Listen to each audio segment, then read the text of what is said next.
तो स्वागत है आपका क्लासमेट जीके के अंदर। आज अपने क्लासमेट जीके के अंदर पढ़ेंगे कंकाल तंत्र के बारे में। कंकाल तंत्र ऐसा पढ़ेंगे कि आपका एक भी क्वेश्चन गलत नहीं होगा अगर आपने इतना पढ़ लिया, क्योंकि अपने कंकाल तंत्र को पूरी डिटेल से पढ़ने वाले हैं।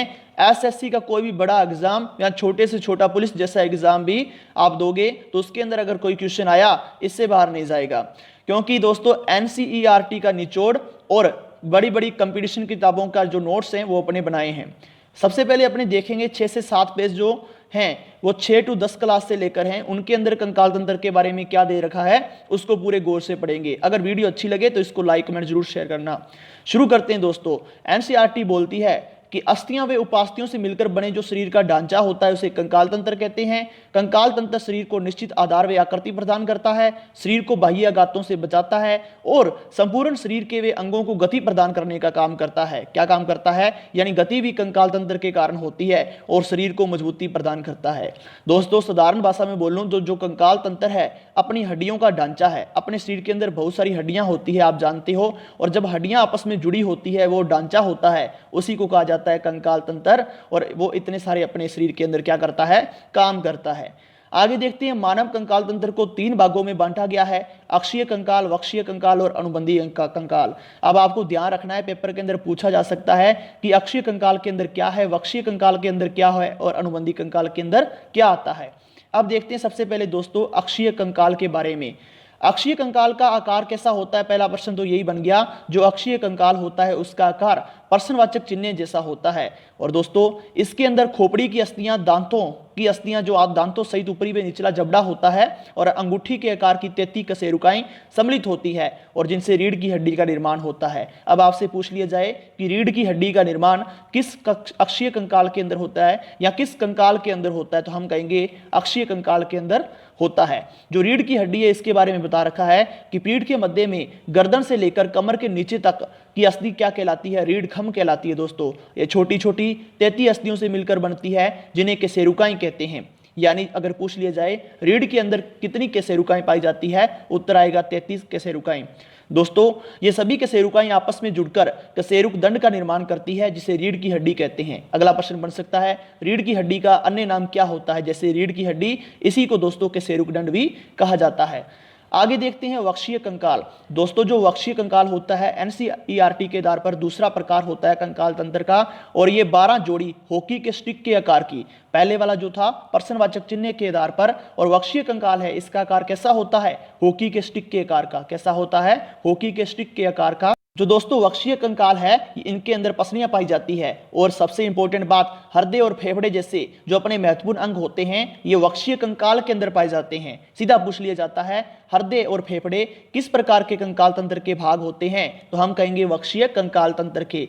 अब तीसरा प्रकार पढ़ते हैं कंकाल तंत्र का, अनुबंधी कंकाल, जिसको क्या बोलते हैं? अनुबंधी कंकाल। दोस्तों इसके अंदर अंश मेखला आती है जिसको अपने क्या बोलते हैं? कंधे की अस्थि। जो कंधे की अस्थि होती है उसको अंश मेखला बोला जाता है, और जो अंश मेखला होती है वो अनुबंधी कंकाल के अंदर आती है। और इसके साथ साथ श्रोणी मेखला यानी कुल्हे की अस्थि तथा पैर व हाथ की अस्थियां भी सम्मिलित होती है। सबसे इंपॉर्टेंट बात बनती है दोस्तों कि पैर व हाथ की जो अस्थियां होती है उसको किस प्रकार के कंकाल तंत्र में रखते हैं, तो हम कहेंगे अनुबंधी कंकाल तंत्र में। बस यही तो प्रश्न है जो परीक्षाओं के अंदर पूछे जाते हैं। दोस्तों सबसे इंपॉर्टेंट बात, जो हाथ की अस्थियां होती है और उसको तो अंश मेखला के अंदर रखते हैं, और जो पैर की अस्थियां हैं उसको श्रोणी मेखला में बांटा गया है, या बोल सकते हैं हाथ की अस्थियां अंश मेखला से जुड़ी होती है, पैर की अस्थियां श्रोणी मेखला से जुड़ी होती है, और दोनों ही कंकाल तंत्र का क्या होती है? आधार होती है। जिस प्रकार अपनी दीवार चुनते हैं तो पहले ईंट को लगाते हैं, तो वो क्या हो गया? उसका आधार हो गया। तो हाथ की अस्थियां किससे जुड़ी होती है? अंश मेखला से। पैर की अस्थियां किससे जुड़ी होती है? श्रोणी मेखला से। और दोनों यानी अंश मेखला और श्रोणी मेखला अनुबंधी कंकाल का भाग होती है। दोस्तों उम्मीद करता हूं कि आपको ये बातें समझ आ रही होगी। आगे देखते हैं, अपने हाथ की अस्थियां हो चुका है, आगे हम पढ़ेंगे ह्यूमर्स के बारे में। किसके बारे में? ह्यूमर्स के बारे में। दोस्तों आगे मैंने डायग्राम भी दे रखे हैं, आपको पता लग जाएगा कि रेडियस अल्ना, रेडियो अल्ना या फीमर वगैरह कहाँ कहाँ पाई जाती है। अब पढ़ेंगे ह्यूमर्स के बारे में।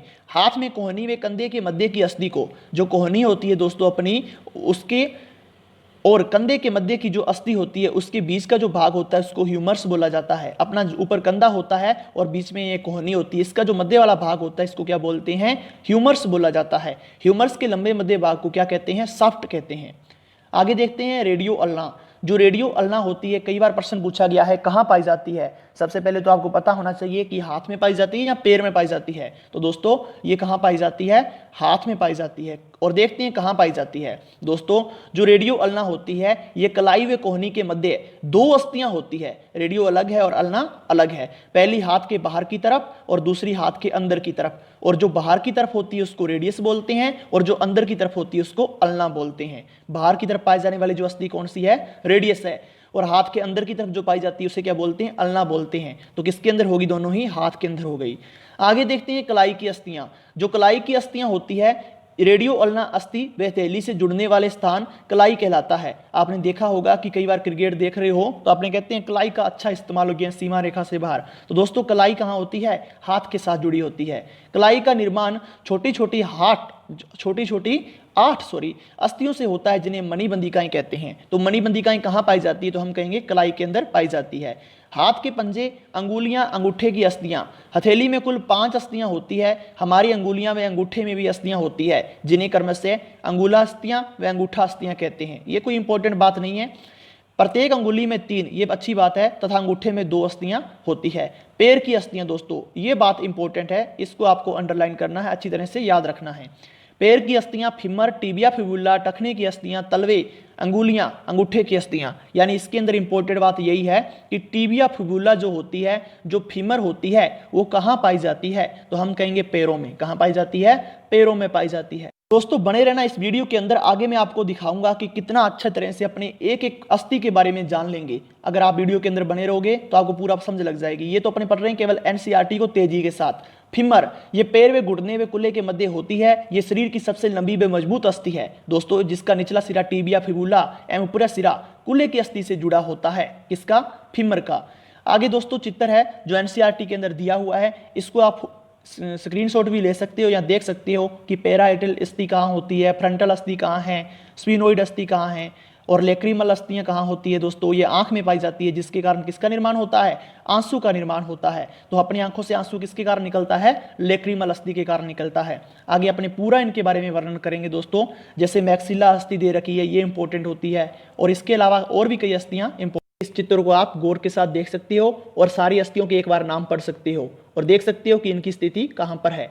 आगे दोस्तों अपने देखते हैं जो आगे दे रखा है पैर। अब देखो ये पैर का चित्र दे रखा है। मैंने कहा था यहाँ पर फीमर इंपॉर्टेंट है, जांग के अंदर पाई जाती है फीमर। कहाँ पाई जाती है, जांग के अंदर। और इसके अंदर टिबिया फिबुला इंपॉर्टेंट है, यानी ये अपना घुटना होता है। घुटने के अंदर जो अस्थि पाई जाती है उसे पटेला बोलते हैं। और घुटने के नीचे जो ये वाला भाग होता है इसके अंदर क्या पाई जाती है, टिबिया और फिबुला पाई जाती है। तो आपसे पूछ लिया जाए टिबिया फिबुला कहाँ पाई जाती है, तो हम कहेंगे पैरों में। कहाँ पाई जाती है, पैरों में। आगे चलते हैं दोस्तों। क्लेविकल जो कि अपने वक्ष के अंदर स्थित होती है। स्केपुल, ह्यूमरस, ये अभी अपने पढ़ा था कि अपना जो कंधा होता है और अपनी जो कोहनी होती है उसके बीच के अंदर जो अस्थि होती है उसे क्या बोलते हैं, ह्यूमरस बोलते हैं। अभी पीछे पढ़ के आए थे, अब आप चित्र में देख रहे हो ना, कंधे और कोहने के बीच की अस्थियां।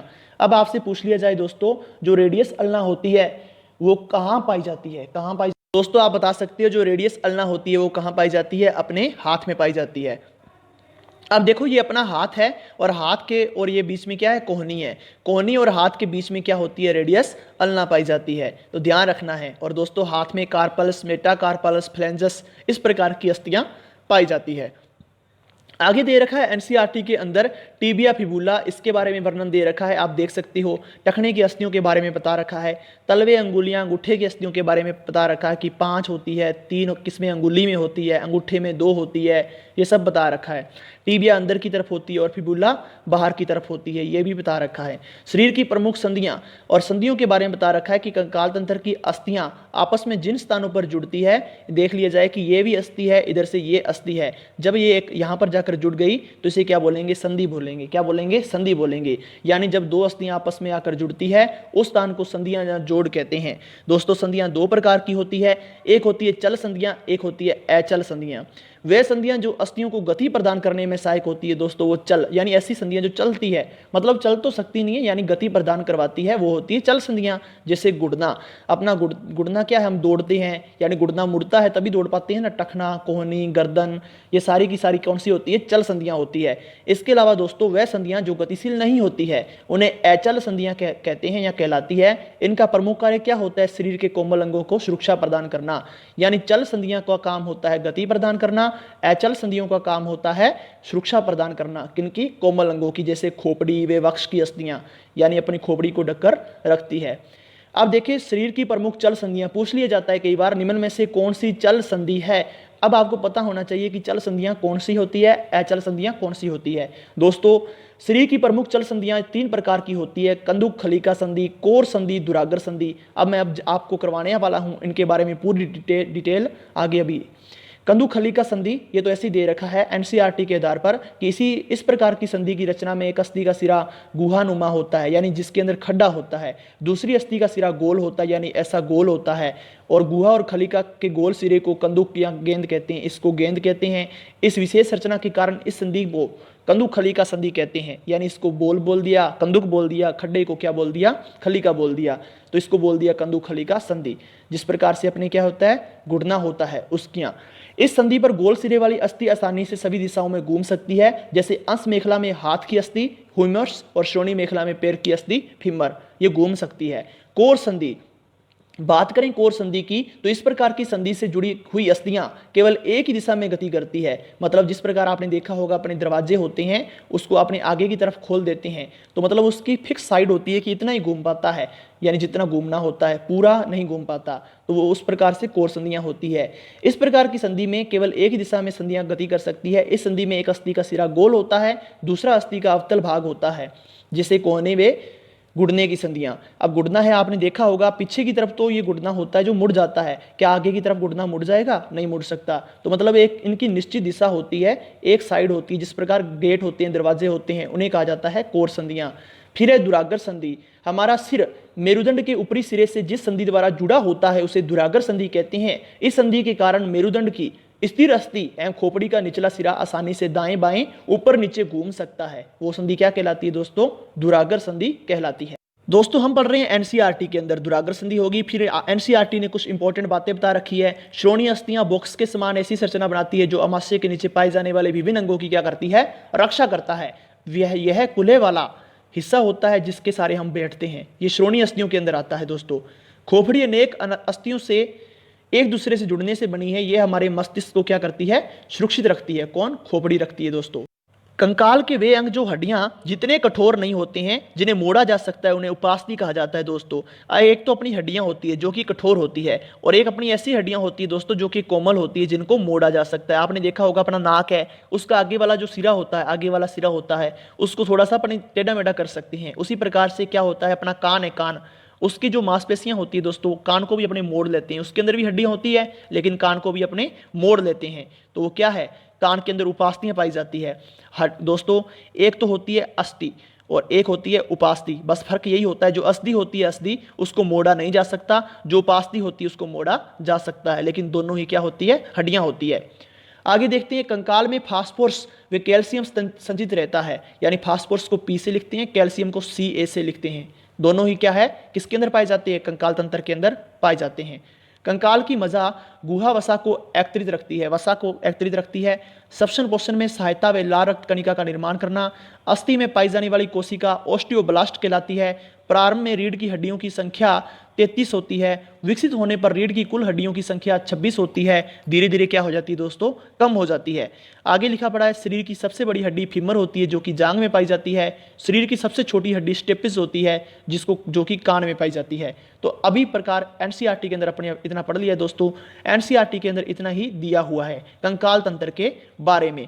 अब हम पढ़ेंगे एसएससी, पटवार, पुलिस सबके अंदर जो कंकाल तंत्र पूछा जाता है उसमें से कैसे क्वेश्चन बनते हैं, बड़ा भाग कौन सा होता है, छोटा भाग कौन सा होता है, मांसपेशियां कितने प्रकार की होती है, ये अब सभी अपने डिटेल से पढ़ने वाले हैं। बस वीडियो के अंदर बने रहें दोस्तों, लाइक कमेंट शेयर जरूर करना, इसके ऊपर काफ़ी मेहनत लगती है। अब अपने कंकाल तंत्र के अंदर से कुछ भी छोड़ने वाले नहीं हैं। चाहे एक बार आपने इस वीडियो को गौर से देख लिया तो आप अगर इसके नोट्स बना लिए तो आपको कभी भी और किताब पढ़ने की जरूरत नहीं पड़ेगी। अब देखते हैं दोस्तों, आगे कुछ चित्र भी मैं लेके आया हूं, अगर इनको आप स्क्रीनशॉट खींच के देख सकते हो इसके अंदर कौन कौन से भाग है। बाकी इन पर चर्चा करने वाले हैं अपने पूरी तरह से। अब स्टार्ट हुआ है अपना टॉपिक। पहले अपने जो पढ़ा है दोस्तों वो एनसीईआरटी के अंदर दिया हुआ है, लेकिन अब जो पढ़ने वाले हैं ये बहुत सारी किताबों का निचोड़ है। जो क्वेश्चन बनेंगे, कैसे क्वेश्चन भी बन सकते हैं, बड़े से बड़ा क्वेश्चन, छोटे से छोटा क्वेश्चन, वो सब कवर करेंगे। तो देखते हैं कंकाल तंत्र। वास्तव में कंकाल तंत्र अगर देखा जाए तो कंकाल तंत्र दोस्तों दो प्रकार का होता है। कितने प्रकार का होता है? दो प्रकार का। एक होता है बाह्य कंकाल तंत्र, एक होता है आंतरिक कंकाल तंत्र। अगर ऑप्शन में 2 व 3 दोनों आ जाए, उसका क्या करना है वीडियो के अंत में बताऊंगा मैं। कंकाल तंत्र दो प्रकार का होता है, बाह्य कंकाल तंत्र और आंतरिक कंकाल तंत्र। बाह्य कंकाल तंत्र कैसा दोस्तों? बाल, नाखून, खुर, पंख, ये सारे के सारे बाह्य कंकाल तंत्र के अंदर आते हैं। आंतरिक कंकाल तंत्र कैसा? मांसपेशियां, हड्डियां, उपास्थियां, ये सारे के सारे किसके अंदर आते हैं? आंतरिक कंकाल तंत्र के अंदर आते हैं। बात करें बाल की, नाखून की, खुर और पंख, दोस्तों इनके अंदर एक प्रोटीन पाया जाता है। क्या पाया जाता है? प्रोटीन पाया जाता है, और उस प्रोटीन का नाम होता है क्रिएटिनिन। क्या नाम होता है दोस्तों? क्रिएटिनिन प्रोटीन पाया जाता है। इसके अंदर बाल, नाखून, खुर और पंख के अंदर पाया जाता है, जो कि बाह्य कंकाल तंत्र के भाग होते हैं दोस्तों। अब देखते हैं अपने आगे अस्थियां। सबसे पहले पढ़ेंगे अस्थियों के बारे में, हड्डियों के बारे में। प्रश्न आ जाता है हड्डियों का अध्ययन करना क्या कहलाता है? तो हम कहेंगे ऑस्टियोलॉजी या ऑस्ट्रियोलॉजी। अगर पूछा जाए हड्डियों के अंदर, अस्थियों के अंदर कौन सा प्रोटीन पाया जाता है, तो हम कहेंगे ओसिन प्रोटीन पाया जाता है। कौन सा प्रोटीन पाया जाता है? ओसिन प्रोटीन पाया जाता है। अगर पूछा जाए हड्डियों के अंदर सर्वाधिक मात्रा में पाए जाने वाले तत्व का नाम बताइए, तो हम कहेंगे कैल्शियम। कौन सा पाया जाता है? कैल्शियम आयन पाया जाता है दोस्तों। अगर पूछा जाए ऑस्ट्रियोफिकेशन क्या है, तो हम कहेंगे बोन यानी हड्डियों के निर्माण की प्रक्रिया। जब हड्डियां बनती है उनके निर्माण की प्रक्रिया क्या कहलाती है? ऑस्ट्रियोफिकेशन कहलाती है दोस्तों। बाल्यावस्था से वयस्क अवस्था तक हड्डियां का निर्माण होता रहता है, इसी अवस्था को ऑस्ट्रियोफिकेशन कहा जाता है। क्या कहा जाता है? ऑस्ट्रियोफिकेशन। इतनी बात आपको पता लगी होगी। अध्ययन क्या है, कौन सा प्रोटीन होता है, सर्वाधिक मात्रा में तत्व कौन सा होता है, ऑस्ट्रियोफिकेशन क्या है। अब आगे देखते हैं दोस्तों। इसके बिल्कुल विपरीत ऑस्ट्रियोफ्लास्ट। दोस्तों ऑस्ट्रियोक्लास्ट जो होता है उसे क्या होता कहते हैं कि बोन, हड्डियों के टूटने की जो प्रक्रिया होती है, यानी पहले आपने पढ़ा हड्डियां कितनी होती है, धीरे धीरे रीढ़ की हड्डियों में 33 होती है, बाद में क्या हो जाती है 26 हो जाती है। तो हड्डियां टूट गई है, क्या हो चुका है? हड्डियां टूट गई है या हड्डियां आपस में जुड़कर कम हो गई है। तो हड्डियों के टूटने की प्रक्रिया जो होती है वो क्या कहलाती है? ऑस्ट्रियोक्लास्ट कहलाती है। यह भी इंपॉर्टेंट बात है दोस्तों, इसको आपको याद रखना है। आगे देखते हैं दोस्तों ऑस्ट्रियोप्लास्टी। आगे तो ये तो था ऑस्ट्रियोक्लास्ट। ऑस्ट्रियोक्लास्ट का मतलब होता है हड्डियों के टूटने की प्रक्रिया। हड्डियों के बनने की प्रक्रिया ऑस्ट्रियोफिकेशन कहलाती है, यानी हड्डियों को ठीक करने की प्रक्रिया पूछ लिया जाए तो कहलाती है ऑस्ट्रियोप्लास्टी। क्या कहलाती है? ऑस्ट्रियोप्लास्टी। ये तो प्लास्टर से याद रह जाएगा। किसी की हड्डी टूट जाए तो हम कहते हैं ना प्लास्टर हो गया, इसके प्लास्टर बांध दिया है, तो वो क्या हो गया? ऑस्ट्रियोप्लास्टी हो चुका है। तो दोस्तों जब हड्डियों को ठीक किया जाता है तो उसे ऑस्ट्रियोप्लास्टी बोला जाता है, लेकिन किसकी सहायता से? पीओपी की सहायता से। पी का मतलब प्लास्टर, ओ का मतलब ऑफ, पी का मतलब पेरिस, यानी प्लास्टर ऑफ पेरिस की सहायता से इस हड्डियों को ठीक किया जाता है। अगर पूछ लिया जाए दोस्तों प्लास्टर ऑफ पेरिस का सूत्र क्या होता है, तो प्लास्टर ऑफ पेरिस का सूत्र होता है CaSO4 1/2 H2O, यानी CaSO4 ½ H2O। ये प्लास्टर ऑफ पेरिस का सूत्र होता है दोस्तों। प्लास्टर ऑफ जो पेरिस होता है ये जिप्सम को गर्म करने पर बनता है। जिप्सम का सूत्र क्या होता है? CaSO4 2 H2O। जब जिप्सम को गर्म किया जाता है 393 केल्विन ताप पर तो क्या बन जाता है? पीओपी बन जाता है, प्लास्टर ऑफ पेरिस बन जाता है, जो कि हड्डियों को ठीक करता है। आगे दोस्तों ऑस्टियोक्लास्ट क्या है? ऑस्टियोक्लास्ट हड्डियों के टूटने की प्रक्रिया जो होती है वो ऑस्टियोक्लास्ट कहलाती है। हड्डियों को जोड़ने की प्रक्रिया ऑस्टियोप्लास्टी कहलाती है। इसमें पीओपी का प्रयोग करते हैं। फिर है कंकाल तंत्र। दोस्तों संपूर्ण कंकाल तंत्र को क्या बोलते हैं? हैवर्सियस तंत्र बोला जाता है। और जन्म के समय हड्डियों की संख्या 306 होती है। अगर पूछ लिया जाए बाल्यावस्था में हड्डियों की संख्या 270 होती है। अगर पूछ लिया जाए वयस्क अवस्था में हड्डियों की संख्या 206 होती है, जो कि वर्तमान में हमारे अंदर है।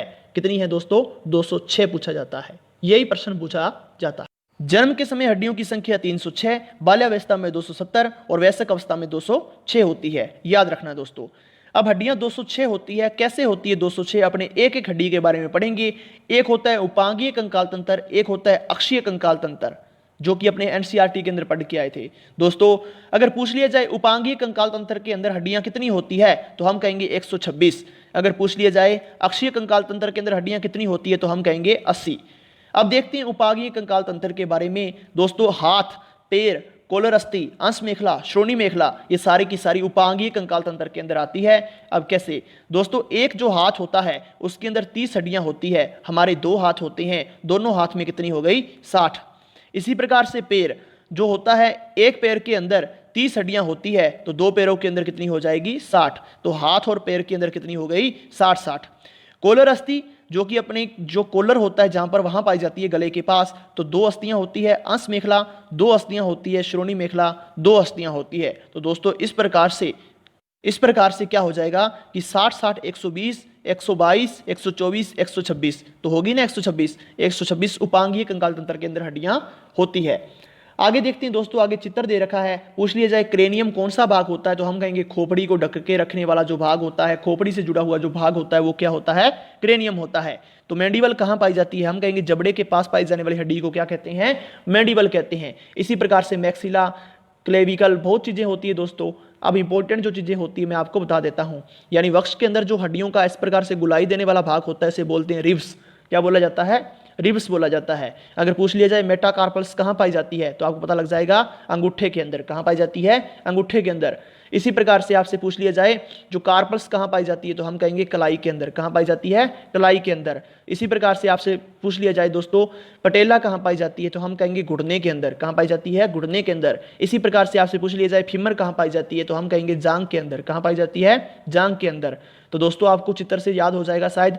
अगर पूछ लिया जाए टीबिया और फिबिला कहाँ पाई जाती है तो हम कहेंगे कहाँ पाई जाती है, ये घुटने और पैर के बीच में पाई जाती है दोस्तों। मेटाकार्पल्स दे रखा है, फ्लैंगस दे रखा है, टार्सल्स दे रखा है, ये सारी की सारी कहाँ पाई जाती है, पैर के अंदर। कहाँ पाई जाती है दोस्तों, पैर के अंदर हड्डियां पाई जाती है। अब आपको देखना है हाथ के अंदर कौन कौन सी हड्डियां पाई जाती है और इनकी संख्या कितनी होती है। बात करें ह्यूमर्स की दोस्तों तो इसकी संख्या 1 होती है। और रेडियस अल्ना, रेडियस की संख्या 1, अल्ना की संख्या 1, कितनी हो गई, 2 हो गई। अगर देखा जाए दोस्तों कार्पल्स की संख्या, और 2 अभी चित्र में दिखाया था कार्पल्स। जो कार्पल्स होता है दोस्तों, कहाँ चला गया कार्पल्स, नीचे आ जाएगा चित्र, कई चित्र है दोस्तों। जो कार्पल्स होते हैं दोस्तों इनकी संख्या कितनी होती है, 8 होती है। और मेटाकार्पल्स होते हैं इसकी संख्या कितनी होती है, 5 होती है। कितनी होती है दोस्तों, 5। इस प्रकार से हाथ फिंगर जो होती है हाथ की, तो इसके अंदर कितनी होती है दोस्तों, एक फिंगर कितनी अंदर कितनी होती है, 3 हड्डियां होती है। कितनी होती है दोस्तों, और अंगूठे में 2 होती है। इस प्रकार से 14 हो जाती है। अगर देखा जाए कुल हाथ के अंदर हड्डियां कितनी होती है तो 14 तो हो गई फिंगर्स वाली, 8 हो गई कार्पल्स वाली, और 5 होगी मेटाकार्पल्स वाली, 2 होगी रेडियस अल्ना और 1 होगी ह्यूमर्स। कुल कितनी होगी दोस्तों, 30। और इस हाथ कितने होते हैं, 2। 30 × 2 कितने होगी, 60। इस प्रकार से हड्डियां पाई जाती हैं। अब देखते हैं दोस्तों आगे पैर के अंदर, यानी एक पैर की बात कर रहा हूं। फीमर की संख्या 1 होती है। पटेला जो घुटना के अंदर पाई जाती है उसकी संख्या भी कितनी होती है, 1 होती है। टीबिया फिबुला इनकी संख्या 2 होती है। टार्सल्स इसकी संख्या 7 होती है। मेटाटार्सल्स इनकी संख्या 5 होती है। फिंगर चाहे हाथ की हो चाहे पैर की हो, इनके अंदर कितनी हड्डियां होती है, 14 हड्डियां होती है। इन सभी को जोड़ेंगे तो कितना उत्तर आएगा, 30 आएगा। तो यही दोस्तों इंपॉर्टेंट बात है। एक पैर के अंदर 30 है तो 2 के अंदर कितनी हो जाएगी, 60 हो जाएगी। तो इस प्रकार से हड्डियां का क्रम होता है।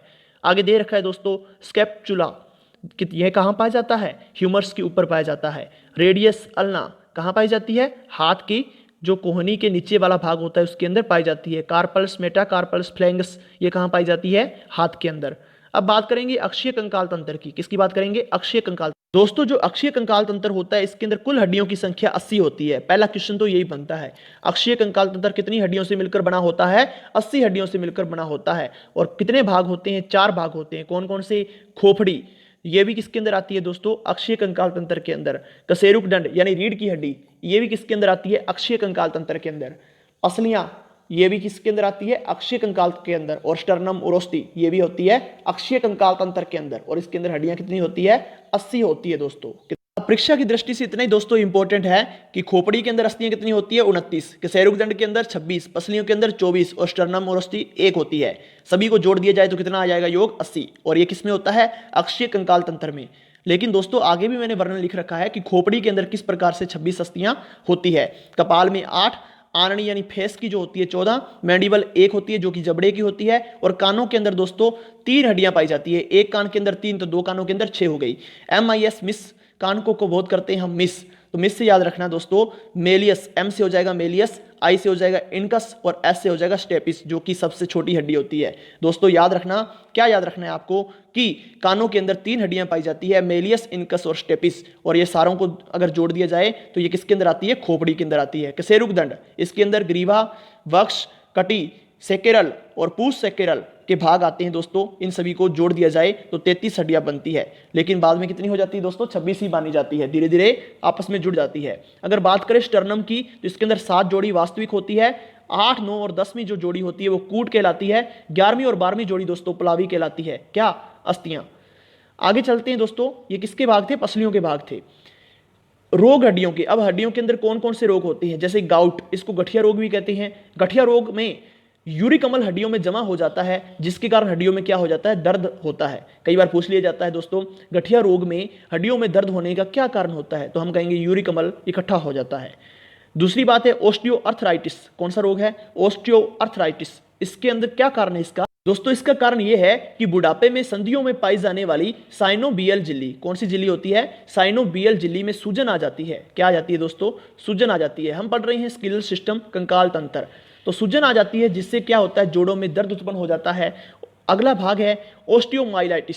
दोस्तों ओस्टियोमाइलाइटिस जो होता है एक रोग होता है, ये रोग हड्डियों में स्ट्रेप्टोफाइलोकोक्स जीवाणु के कारण होता है। जब ये जीवाणु संक्रमण करता है तो हड्डियों के अंदर ओस्टियोमाइलाइटिस रोग हो जाता है। कौन सा रोग, ओस्टियोमाइलाइटिस। सीधा पूछ लिया जाता है हड्डियों में जीवाणु के संक्रमण के कारण होने वाला रोग का नाम बताइए, तो ओस्टियोमाइलाइटिस होता है। कौन से जीवाणु के कारण, स्ट्रेप्टोफाइलोकोक्स जीवाणु के कारण।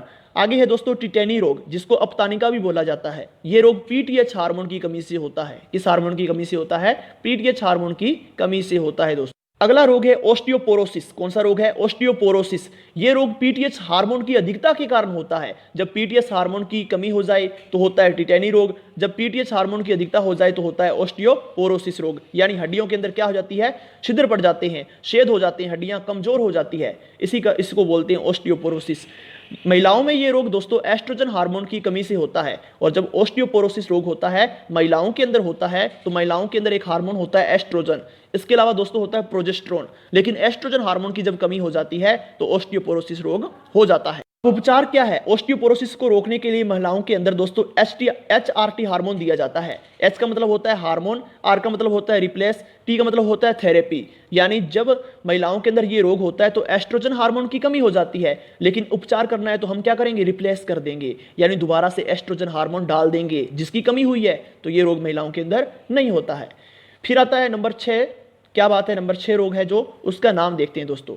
नंबर 6 रोग है, इसको बोलते हैं माइस्थेनिया ग्रेविस। क्या बोला जाता है, माइस्थेनिया ग्रेविस। यह भी हड्डियों में होने वाला रोग है। यह एक सब प्रतिरक्षा रोग है दोस्तों। इस रोग में हड्डियों में बक्शन प्रवृत्ति आ जाती है। बक्शन का मतलब होता है खाना, यानी किसी को खा जाना। तो दोस्तों जो अपनी हड्डियां होती है इसके अंदर 50% सॉलिड और 50% लिक्विड पाया जाता है। 33% जो सॉलिड भाग होता है, इसमें 33% इनऑर्गेनिक और 67% ऑर्गेनिक भाग होता है। कैसे, ऑर्गेनिक को बोलते कार्बनिक, ऑर्गेनिक को क्या बोला जाता है दोस्तों, कार्बनिक बोला जाता है, जिसके अंदर कार्बन की मात्रा होती है। इनऑर्गेनिक को बोलते हैं अकार्बनिक, जिसके अंदर कार्बन नहीं होता। तो इस प्रकार से हड्डियों का भाग दे रखा है। अब है दोस्तों सीधे फैक्ट वाले क्वेश्चन, यानी सीधा क्वेश्चन आपको देखने को मिल सकता है। इस वीडियो को आपने अगर यहां तक देख लिया तो आपका एक भी क्वेश्चन गलत होने वाला नहीं है दोस्तों। सबसे लंबी हड्डी कौन सी होती है, तो फीमर होती है, जो कि जांग में पाई जाती है। सबसे छोटी हड्डी कौन सी होती है, स्टेपिज होती है, जो कि कान में पाई जाती है। सबसे मजबूत हड्डी कौन सी होती है, तो मैंडिबल होती है, जो कि जबड़ों में पाई जाती है। और सर्वाधिक भार सहन करने की क्षमता वाली हड्डी कौन सी होती है, टीबिया होती है, जो कि कहां पाई जाती है, टीबिया फिबुला। ये आप कमेंट बॉक्स में बताना, बहुत बार बता दिया है। आगे देखते हैं दोस्तों, आगे संधियां, कंदुखली का संधि जो 360 डिग्री कोण पर घूम जाती है, यानी सारे तरफ घूम सकती है, जैसे ह्यूमरस में अंश मेखला जो कि होती है कंदुखली का संधि का उदाहरण है। आगे है कब्जा संधि। कब्जा संधि को कोर संधि भी कहा जाता है। इसके बारे में ऊपर पढ़ के आए थे। जिस प्रकार दरवाजे होते हैं दोस्तों, जो कि 180 डिग्री के कोण पर घूम सकती है, पूरा नहीं घूम सकती। जैसे गुड़ना संधि और कोहनी की संधियां होती है, वो कब्जा संधि होती है, कोर संधि होती है, और 180 डिग्री का कोण। तीसरा दोस्तों संधि है दुरागर संधि, यानी जिसको पाइवट भी बोलते हैं। जैसे एडलस वे एक्सिस जो होती हड्डियां होती है दोस्तों, संधियां होती है, वो दुरागर संधि के प्रकार होते हैं। बस इनको आपको याद रखना है, एडलस और एक्सिस दुरागर संधि होते हैं। आगे पूछा जाए विसर्पी, यानी जिसको बोलते हैं ग्लाइडिंग, यानी घूमना।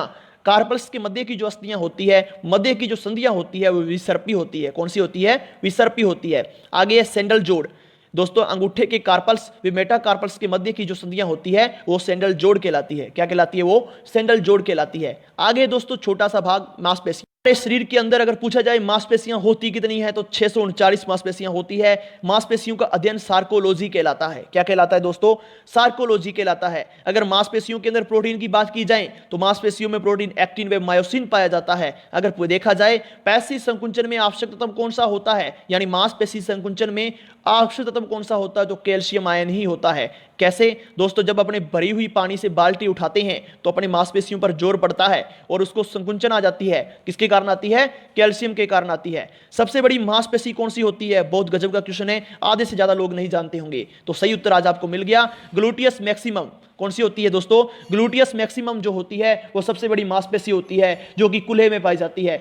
सबसे लंबी पेशी पूछा जाए, सबसे लंबी मांसपेशी कौन सी होती है तो सार्टोरियस होती है जो कि जांग में पाई जाती है। इसके आगे सबसे छोटी मांसपेशी कौन सी होती है? स्टेपिया होती है जो कि कान के अंदर पाई जाती है। स्टेपिस हड्डी होती है लेकिन स्टेपिया मांसपेशी की बात कर रहा हूं।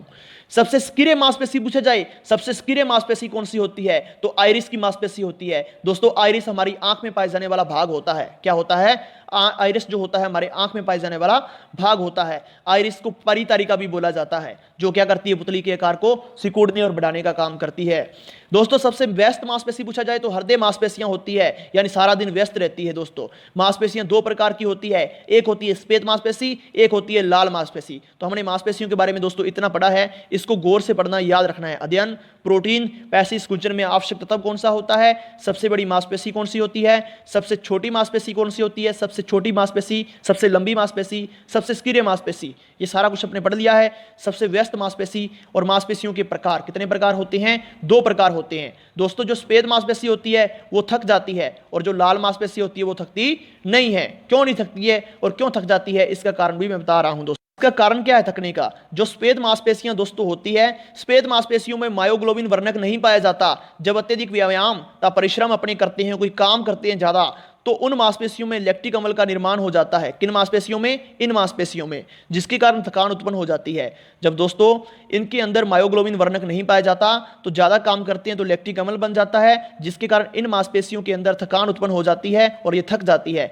जबकि लाल मांसपेशियां होती है, इन मांसपेशियों में लाल वर्णक मायोग्लोबिन पाया जाता है जो कि अतिरिक्त ऑक्सीजन का वहन करता है। यानी इस मायोग्लोबिन का काम होता है अपने शरीर के अंदर ज्यादा मात्रा में ऑक्सीजन को लेके आना। जब अपने को ऑक्सीजन मिलती रहेगी, अपने को ऊर्जा बनती रहेगी तो अपने थकेंगे नहीं। इन मांसपेशियों में थकान उत्पन्न नहीं होती। किन मांसपेशियों में? रेड मांसपेशियों में, लाल मांसपेशियों में। दोस्तों हृदय पेशियां जो होती है वो रेखित होती है, कंकाल पेशियां होती है वो रेखित पेशियां होती है, चिकनी पेशियां जो होती है वो अरेखित होती है, अनैच्छिक पेशियां होती है। आगे भी इसके में अगर कुछ बातें बच गई है तो मैं क्वेश्चनों के द्वारा या आपका टेस्ट होगा तब उसके द्वारा इसको क्लियर कर दूंगा। बाकी इनमें से कुछ छोड़ा नहीं है दोस्तों। अगर अच्छी लगे वीडियो तो कमेंट, शेयर और फॉलो जरूर करना दोस्तों। धन्यवाद आपको मेरी वीडियो देखने के लिए। तो अपने कंप्लीट हो चुका है दोस्तों ये टॉपिक। एनए करवाया है, एनसीईआरटी और एसएससी बड़े बड़े एग्जामों के अंदर जो क्वेश्चन पूछे जाते हैं वो सब आपके क्या हो जाएंगे, इसमें से क्लियर हो जाएंगे।